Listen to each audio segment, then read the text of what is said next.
work session to order. Ms. Donovan, the floor is yours for item A, Annex 2025-02, a request to annex and rezone 122.64 acres located off Greentop Road from County RC to PDR. Applicant is NCTI LLC, as represented by Chuck Connerly, attorney at law. Yes, sir. Thank you, and good afternoon. As you can see, this project is 122.64 acres. It's located off Greentop Road. This would actually be Phase 2 of an existing ever-hour subdivision, which is currently under construction on that road. Currently, it's zoned RC, which is rural conservation in the county. It's requested zoning of PDR, planned residential development. And the future land use, it's actually outside of our comprehensive plan area, so the counties would be what it follows on that. And here you can see where it is going to be the second phase, coming down through here and up. And then this is the actual plan itself over here without the first phase included. So they are proposing 235 fee simple homes, minimum lot sizes of 8,200 square feet, minimum floor area of 1,600 square feet. They're proposing 3 pods, a ranch pod, which is 28 homes, which if we go back over here is shown in yellow. So this would be this area here. And they will have an average square footage of 1,800 square feet. We have a traditional pod, which would be 160 homes, which is shown in what looks like it's blue, but it looks kind of grayish up here. And that average square footage would be 2,500 square feet. And then an estate pod, which is 47 homes, and those are shown in red, which are back here on the rear of the subdivision. And those have an average square feet of 3,000 square feet. Sales prices would range from $450,000 to $600,000, and with the average being about $503,000. The rental percentage would be capped at 10%. In terms of amenities, and this is some examples of what they were looking to do out there, as you can see, of the different products. And then for the amenities, a pool and cabana would actually be provided in Phase 1 if annexed as the second phase. In addition, they have a pocket park, and this is their amenity areas, which would be at the entrance, trails, which would be in the middle, and then a gathering space, which is more down to the west. And then here you can see what the entrance to the pocket park would look like. It's kind of the purple look up here, how the plan would be designed. This is the gathering space, which they're showing here. And then this was what the gathering space was inspired by. And then the walking trails and so forth with the signage.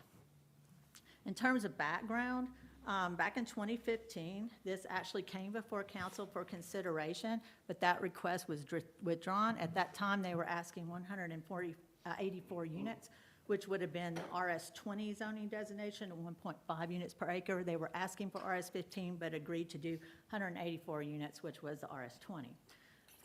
So then back in 2023, council annexed Ever-Hour Phase 1, which was for 300 units. This came before council in 2025. They introduced it to council. Council decided to send it on to Planning Commission. In March, they also went and got an objection from the county. And so therefore DCA was appointed what they call an arbitration panel at that time.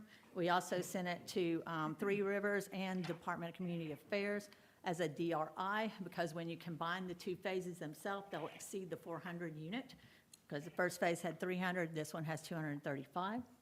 Back in May, the city and county agreed to a 180-day pause to complete that DRI and to also conduct negotiations. In October, the DRI review was completed, and that notice of decision was included in your packet. And then in November, the city, the county, and the developer executed an agreement, which is also included in your packet, and that arbitration is dismissed. So a copy of the agreement conditions, which includes basically things related to the design to it, so it matched Phase 1, the limit on density to 235 units, and also a $6,950 per unit fee to be paid to the county for road improvements. I also included in there are conditions that were proffered by the applicant Those match the conditions that were part of Phase 1, and then also staff conditions that would be recommended if you decide to approve the request. The Planning Commission did hold a meeting on this, a public hearing, and voted unanimously 6-0 to deny it at their public hearing. And that's kind of a summary of the project. And the applicant has a representative here, as well as the owner. Thank you. All right, with that, we move into discussion of council.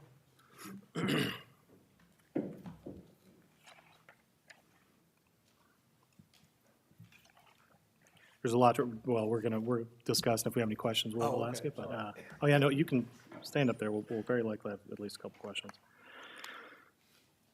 There's a lot in the packet.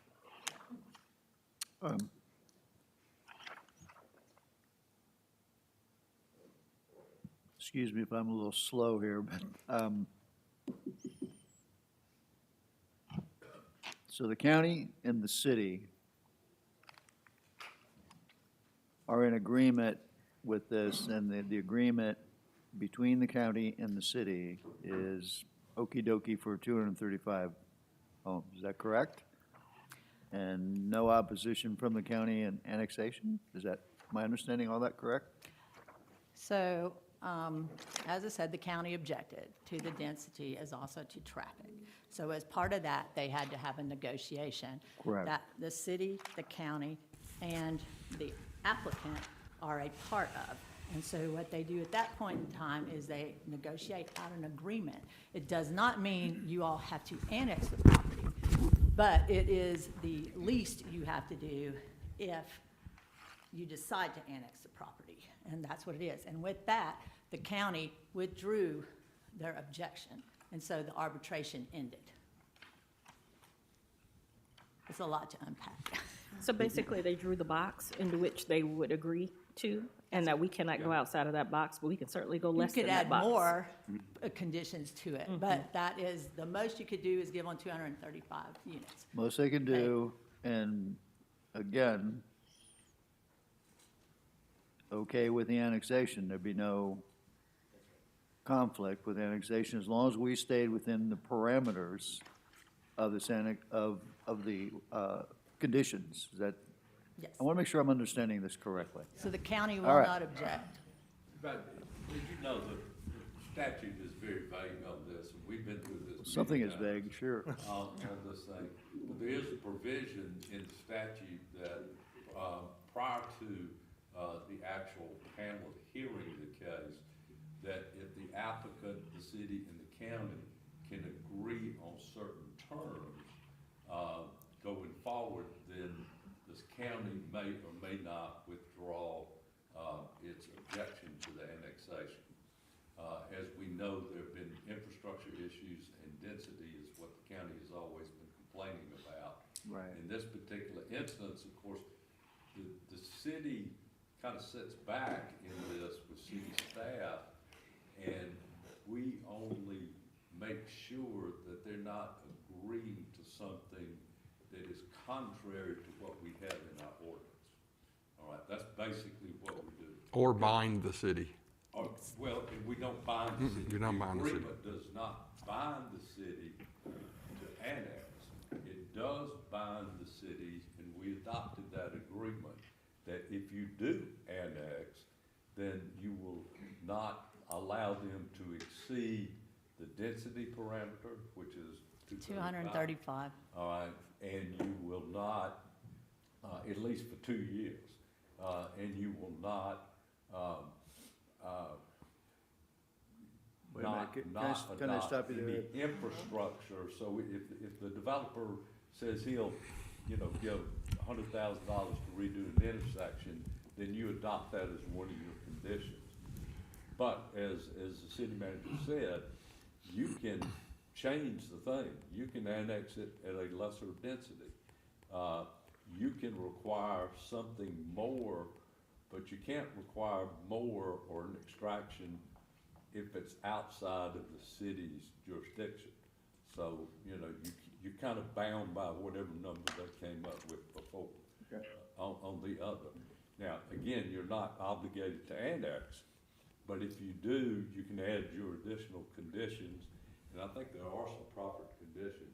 There are proper Yeah. conditions that So match phase those one. proper conditions in there may and may not have been part of the agreement, were they? No, they weren't part of the agreement, but they did have parameters on how the design in terms of setbacks and those So kinds of you things. can still address all of that, aesthetics, the type design, the numbers of designs and all that kind of stuff.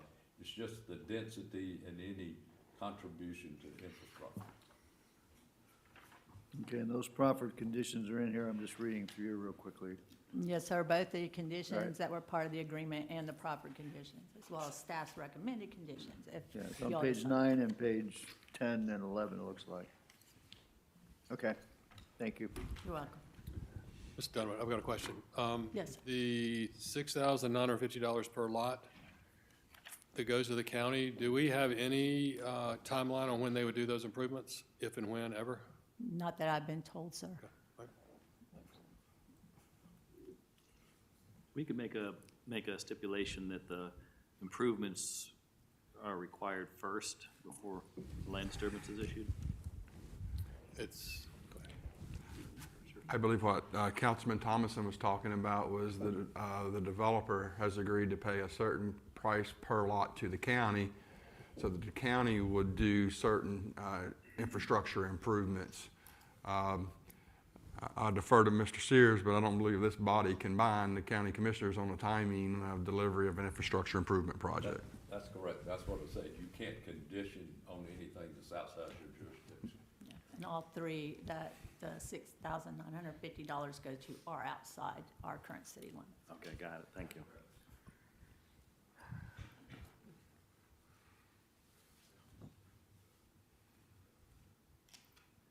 Well, I'd like to hear from the applicant at this point. Great. Thank you, Ms. Donovan. You're welcome.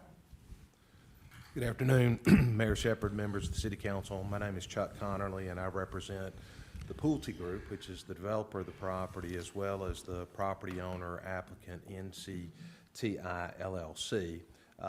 My business address is 402 Newnan Street in Carrollton. Also here with me on behalf of Pulte is Ross Ripple, who will assist me in answering any questions that you might have. You have great staff here at the City of Newnan, and Tracy covers almost everything, but at the risk of being redundant, as she mentioned, this would be Phase 2 of Pulte's Everhour development along Greentop Road. If you've been by there, you know that Phase 1 of Everhour is well underway, and hopefully you've had a chance to see it. We're very proud of the way that it looks and the way that the development is progressing. And time permitting, I think we have a few pictures and maybe even some drone footage to show you if you haven't had an occasion to get out there. Phase 2, of course, is immediately adjacent to Phase 1. It's approximately 122 acres. Of course, Phase 2 is still in Coweta County, Phase 1 having been annexed into the City of Newnan. And as part of our application, we're seeking to have Phase 2 annexed into the city as well. Current zoning in Coweta County is rural conservation, and assuming the property is annexed into the city, we're requesting it be rezoned PDR, Planned Development Residential. And of course, the plan is to develop the property for single-family housing with 3 different lot sizes and 3 different dwelling sizes. As Tracy mentioned, there is an agreement between Pulte and the city and the county. If you were to approve our application, that agreement would be binding. Among the things we have agreed to is that the maximum density, the maximum amount of units will not exceed 235. The density at that number would be roughly 2 units per acre, which is almost exactly the same density as Phase 1.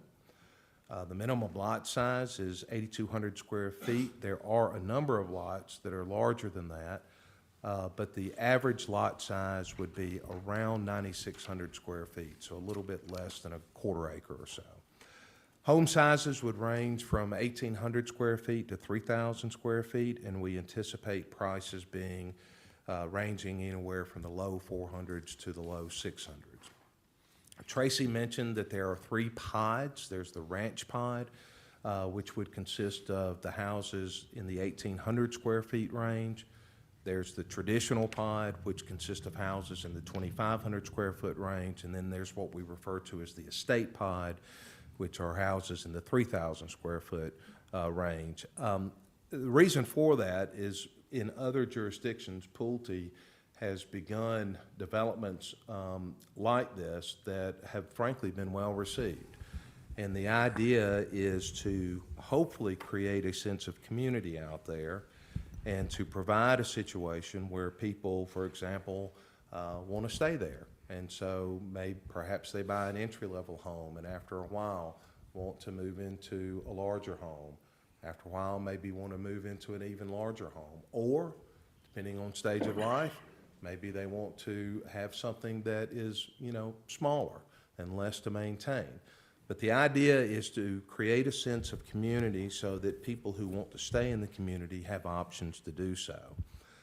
Phase 2 will utilize the same amenities as Phase 1, which include the pool, a cabana, the pocket park at the entrance, and then there's a gathering space and a pavilion that's planned for the southern end of the property, and then there's a trail system throughout the development. You can see from your packet the location of the planned amenities. You see renderings of what we anticipate those amenities looking like. And we've even included what we would anticipate the trail markers and the signage to look like. As I mentioned, as part of the annexation process, we are party to an agreement with the city and the county, which provides for a number of conditions on the development of the property, including maximum number of units. We also are committed to a 25-foot vegetated buffer along the western property line. There are other buffers as well. Green space on Phase 2, I think, is around 30%, which is almost identical to what is in Phase 1. There are a number of other conditions relating to minimum lot sizes, setback requirements, house sizes, heights, et cetera. And of course, probably the most important thing is the commitment by Pulte to pay almost $7,000 per lot for traffic improvements, which essentially will be made to 3 nearby intersections to try to address some of the traffic impacts. And I do want to come back to traffic in just a minute because I understand that is a concern. Those conditions are set forth in your packet, but in addition to those, we propose 20 additional conditions that are part of this development. I will point out they're also applicable to Phase 1. Tracy, I believe we included one that talked about an anticipated connector road which was intended to connect Phase 1 to Phase 2. So if you were to approve it, we would simply ask that condition not be included because it just doesn't apply to Phase 2. The staff has also recommended some additional conditions, and those are fine with the applicant. It's our position that the proposed use is suitable with the zoning and development of adjacent nearby property. We believe that the proposed use is compatible with the county's comprehensive plan, which applies to this property right now because it's still in the county. I do have Jim Summerbell with me in case you have any questions as it relates to the county's comprehensive plan. Mr. Summerbell was one of the chief architects, if you will, of the comprehensive plan. We are in a designated, what they call a growth priority area. So when Coweta County, and I may be telling you things you already know, but when Coweta County did their comprehensive plan, the idea was to concentrate development in certain areas to avoid sprawl and to maintain more rural areas in other parts of the county. And we are in what they refer to as a growth priority area. So we believe that our proposed use is consistent with what Coweta County at least envisions for this property. And we believe that our proposed use is consistent with the purpose and intent of the requested rezoning district. Let me talk briefly a little bit more about traffic. So Tracy mentioned this, and again, I don't mean to be telling you things that you already know, but when Phase 2 was combined with Phase 1, it triggered review as a development of regional impact. And I'm sure you're familiar with that process, but it's basically a comprehensive review of the project that's undertaken by the Regional Development Commission. And the Regional Development Commission gets inputs from engineers, from transportation folks, the Georgia Regional Transportation Authority makes a report and a recommendation. It's basically a months-long process that was completed while the annexation was pending. And I say that to say because Greta made recommendations in their report as to what traffic improvements would be necessary in order to accommodate the additional traffic associated with this project.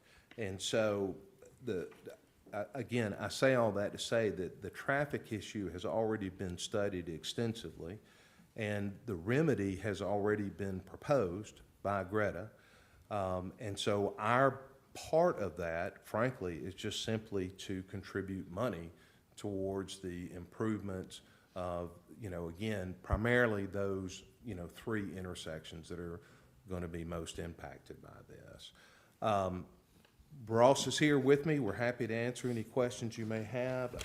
I don't know if we still have time if y'all need to see pictures of the existing development or the drone footage, if that would be helpful.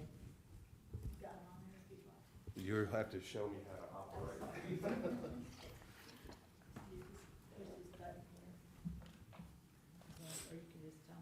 Okay. It's very short, so this is the development as it's being undertaken now, the streetscape. And again, we're proud of it. We think it looks good, and it will certainly look good once everything is grown in. It's very short. And that's all phase 1 that you're showing us. That's right.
Mr. Motley, who's the owner, wanted to make a comment as well. The only thing I want to say is I'm not sure it's clear, but the $69.50 or whatever the number is per lot is to be paid in conjunction with the final plat recording. So there was some question, it sounded like earlier, as to when that money would be paid, and that's, you can't record the final plat without that under that agreement. So that's prior to home construction, just for clarification. Okay.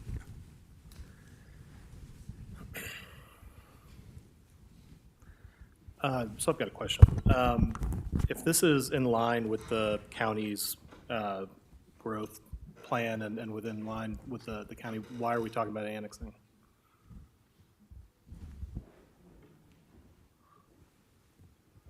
Well, the phase 1 is in the city limits. I think our preference would be for phase 2 to be within the city limits. And I mean, I don't know from a utility standpoint. I mean, frankly, I haven't asked the question of whether we would have the same availability to utilities in the county or not, but that is typically the response, is the availability of utilities to the project. And how is this going to connect to the rest of the city?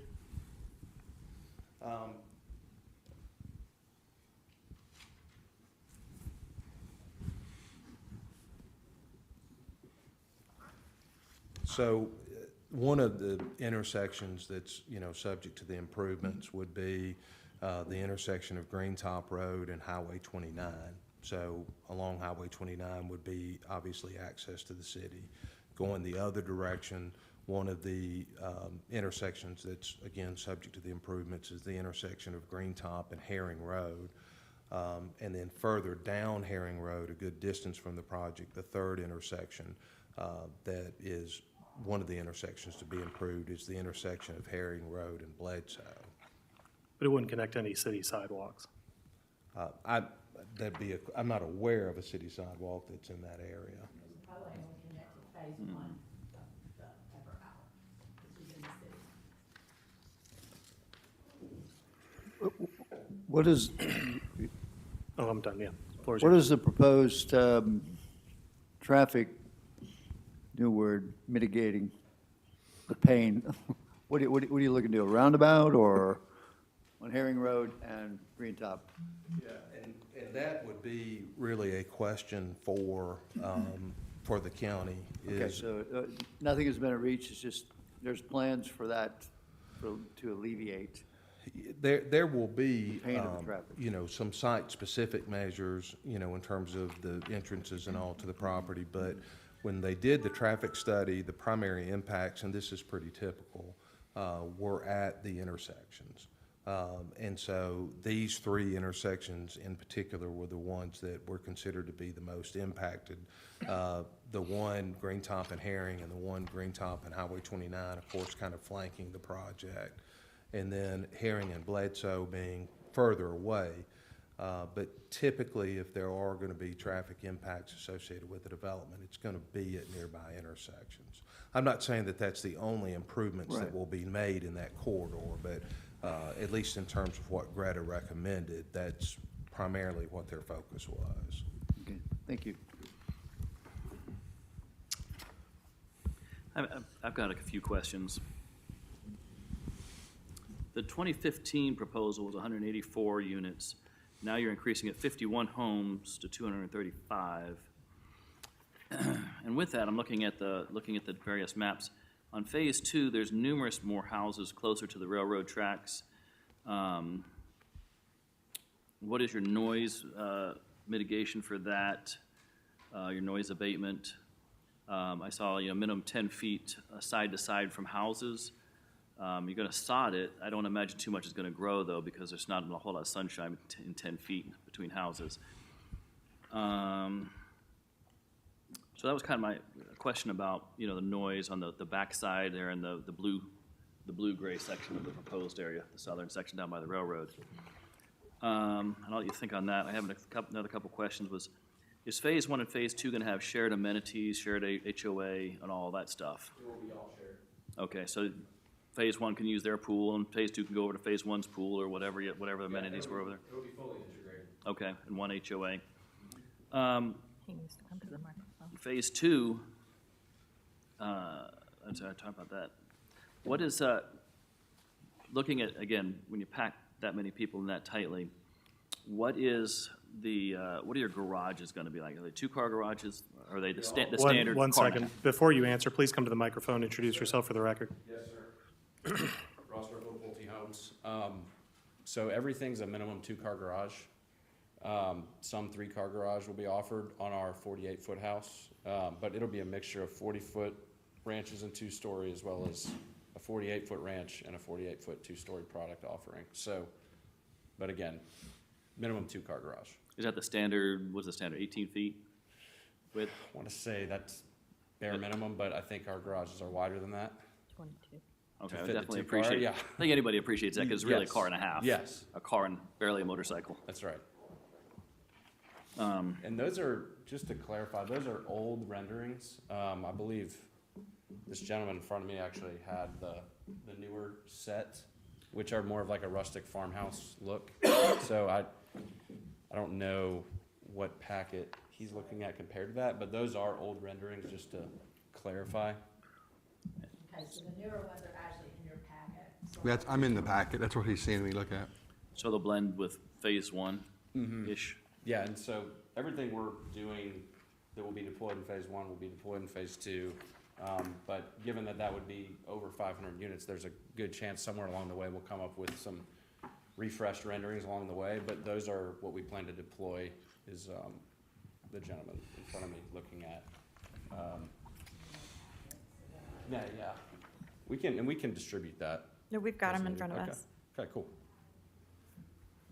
So with 235 homes, with that spread of 3 different styles of homes in the 3 different pods, are you anticipating many young families, children, that kind of stuff, and having amenities that would be suitable to young children, and what would be the amenities features for them. Yes, sir. So, And on the other side of that, you know, like the pickleball seems to be a rather popular thing and stuff. yeah, so we'll have a pool cabana, which will be up near the entrance of phase one. We'll also have pickleball. And then in this phase two, we're gonna have more of like a pavilion and gathering space area. Yeah, as rendered there. And again, both will be integrated as one community. So both phases will have access to both amenities. So it'll provide some areas to hang out for people that are spread across this development. And yeah, we foresee a number of different buyers buying here. As we said, 40-foot ranch, all the way up to a 48-foot two-story product. So, you know, there could be some more active adult buyers in there. There could be family buyers in there as well. As the square footages range from 1,800, they actually range up to 4,100 on some of those newer plans. So, you know, you have 2,300 square feet of range there between the smallest product and the largest product. So we fully expect to have a wide range of buyers be interested here. Yeah, it just looks like it's a little thin on amenities for, I mean, nice pocket park, nice, you know, gathering space with, you know, sorry, look at that, looks like a toilet from above. Yeah, that maybe could have been identified a little more clearly, but yes, that is a gathering lawn with a pavilion in front. So we've got some inspiration photos there of what it might turn out to be. It might end up being closer to that one on the far left there. And then we'll have a trail system throughout, just to give people an ability to walk around, and that'll all be integrated. Does phase one have, what are the amenities over in phase one? So phase one is the pool and cabana as well as pickleball courts is what was planned. So there's gonna be two pools, one in phase one and one in phase two? One pool, and then the gathering space over in phase two with some trails. With plenty of trails for families to be able to walk to the pool and stuff like that from the back end of this one.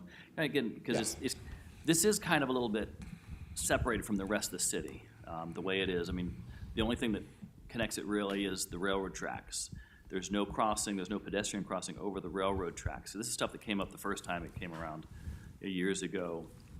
And so it's really, I'm just trying to make sure that it's integrated well with phase one, that there's plenty of amenities for everybody to, you know, the whole, like you said, the whole spectrum from starter to finisher. Right. In there. Understood. Yeah, I mean, obviously the road system seamlessly connects in from phase one over to phase two.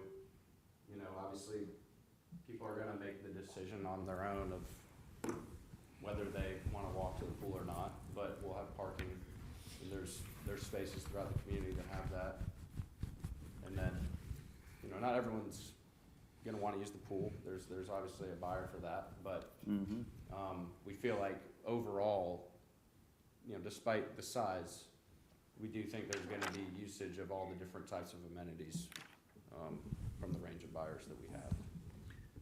Is that wet area between the red area and the yellow area, that kind of, is that a dry bed? I don't remember offhand. On phase two, there's like the cut that goes through there, and then there's that little water feature, Easement. the easement. Yeah, this, something else.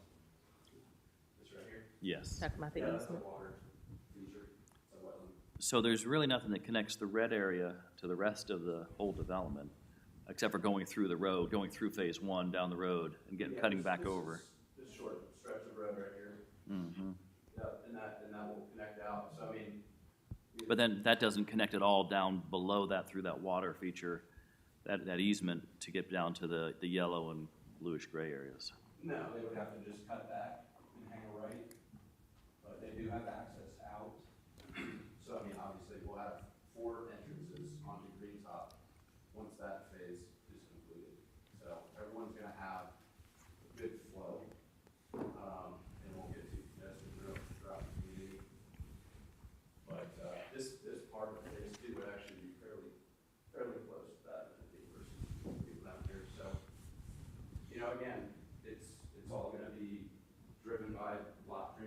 stuff, so wherever people feel most comfortable living, you probably have a premium living closer to the amenity up there, but people make that choice.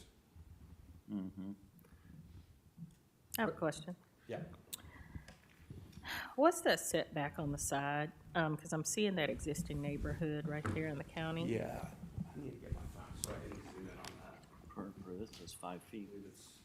Yeah, and the minimum lot width, I think, is 40, but we're, doing a mixture of 52-foot wide and 62-foot wide product as far as the lot sizes. Let me Yeah, pull I'm up, not let talking me about side verify. setbacks. Which side are you talking I'm talking about the red section at the top that abuts the county. How far, Oh, on that side? right here? Pulling it up now. What is that distance from the property line do these lots start? Those are, I believe it's, so we've got a 25-foot natural vegetative buffer, and then, obviously you've got your lot setbacks.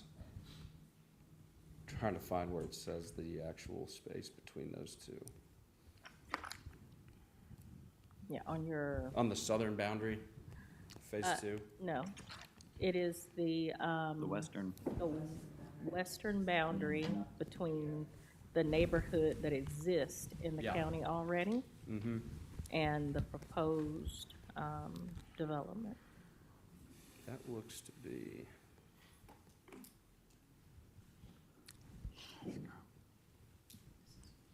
To verify that. So after the lot setback, you've got 25 feet vegetative, and then another, it looks like another 25 feet. That looks like Okay. 50 feet from the lot setback, the rear setback, from that border. But I'd need to verify that. It's difficult to see off of here. on Yeah, the site. it's considerably tighter Right, than what you're proposing in the southern side. In the yellow and blue, yeah. As a matter of fact, I would dare say your decel lane will start running right along the edge of whoever's property that is.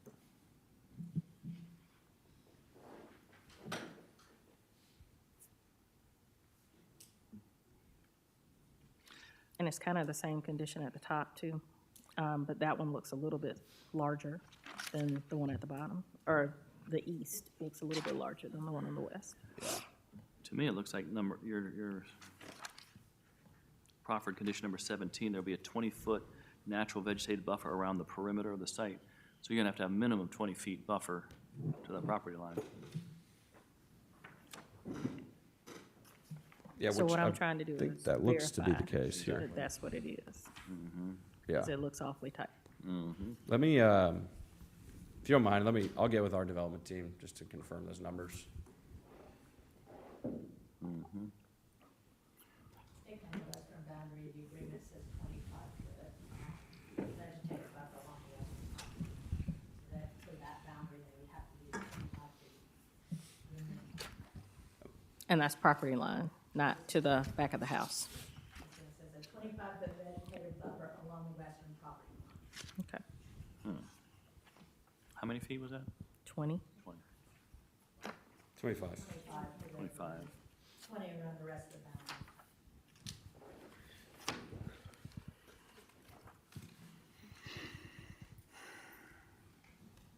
I'm looking.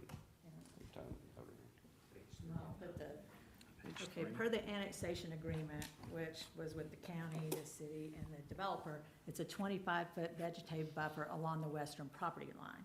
And then they have proffered conditions down there that say that they will do a 20-foot natural vegetative buffer around the perimeter of the site. So the rest of it would be 20, but 25 would have to be on that western side. Okay.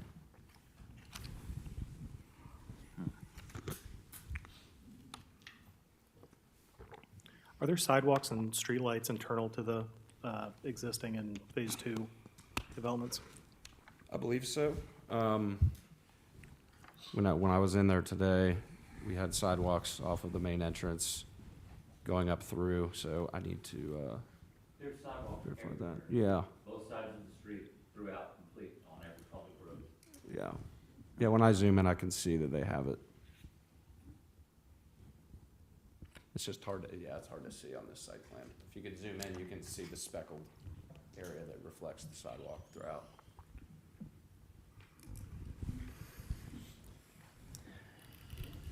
Based on your sheer numbers, the 10% rental rate sounds good at 10%, but just because of the sheer size of this, that'd still be over 40 rentals potentially. Would you be willing to make that no more than like 20 rentals? Not that it's any skin off your back, because you're selling them to whoever. That's right. Not really ready to make that call right now, but I think we consider it. Okay. I'd appreciate the consideration.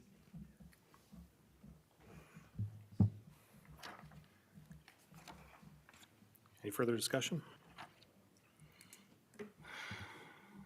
Like I said, it's a lot to digest here.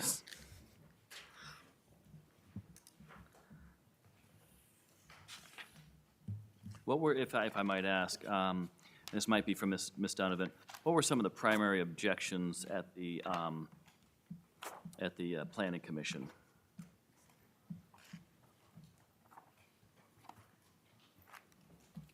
So the things that came up at the Planning Commission were rural character, density, and also traffic. Those were the major things that came up. Okay, yeah, I figured traffic. Is GDOT, has the county talked to them at all, or is there any talk with the state?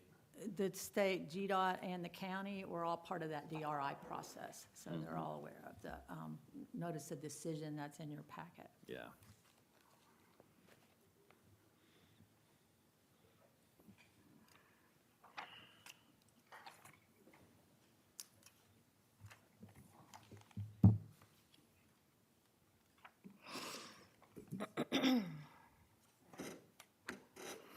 All right. All right. That's all. Any objection to adjourning? Seeing none, we are adjourned. Thank you.